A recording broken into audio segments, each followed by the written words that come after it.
11वीं कक्षा के प्रिय विद्यार्थियों, आज हम अभिव्यक्ति माध्यम नामक पाठ में से दूसरा अध्याय पढ़ेंगे, जिसका नाम है बेटा पत्रकारिता के विभिन्न आयाम।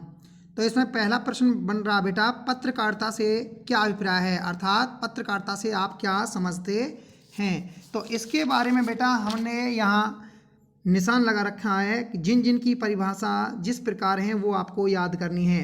जैसे पहले लिखा हुआ है बेटा पत्रकारिता के विषय में समाचार, ये कॉमा जो आपको दिखाई दे रहा फर्स्ट, समाचार के लिए अंग्रेजी में न्यूज़ शब्द का प्रयोग किया जाता है और न्यूज शब्द 4 वर्णों के योग से बनता है।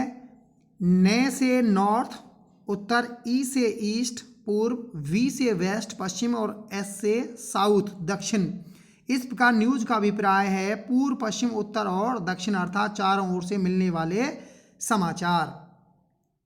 अगला पढ़ेंगे बेटा फारसी।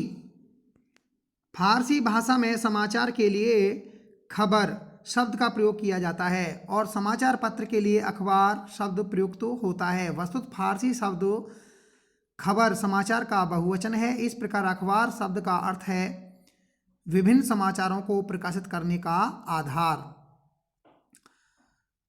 अगला है बेटा पत्रकारिता अपने आप में एक कला है। अंग्रेजी में इसके लिए जर्नलिज्म शब्द का प्रयोग किया गया है। जर्नलिज्म शब्द की रचना जर्नल से हुई है। जर्नल का अर्थ है दैनिक विवरण।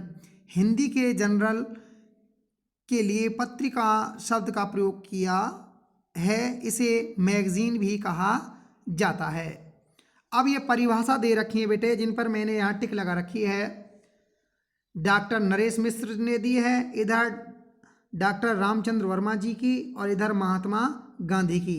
ये परिभाषाएं आपको बेटा याद करनी है और साथ में है आपकी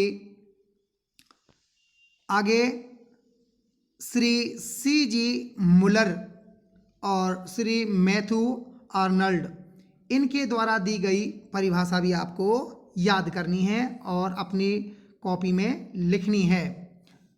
अब प्रश्न आता है बेटा दूसरा, समाचार किसे कहते हैं उसके बारे में बताना है आपको। जैसे इसमें समाचार के बारे में आप पढ़ोगे, कह दे रखा है किसी घटना की रिपोर्ट ही समाचार है। समाचार जल्दी में लिखा गया एक इतिहास है। अब हम बेटा आगे पढ़ते हैं। आगे दे रखा है इसमें प्रेरक और उत्तेजित कर देने वाली हर सूचना समाचार है और है समा पर दी जाने वाली हर सूचना समाचार का रूप धारण कर लेती है। इसके बाद बेटा ये तीसरा प्रश्न है, समाचार के प्रमुख तत्वों पर प्रकाश डालिए, जिसमें नवीनता, निकटता, प्रभाव, जनरुचि, टकराव या संघर्ष। और अगले पॉइंट हैं बेटा इसमें जैसे महत्वपूर्ण लोग, उपयोगी जानकारियाँ, अनोखापन, अस्वाभाविकता, पाठक वर्ग और 10वां है बेटा नीतिगत ढांचा।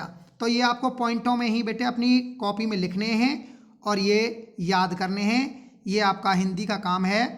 मुझे आशा है आप ढंग से समझ गए होंगे बेटा इसको, और ये अपने नोटबुक में लिख करके ढंग से याद करना है आपको।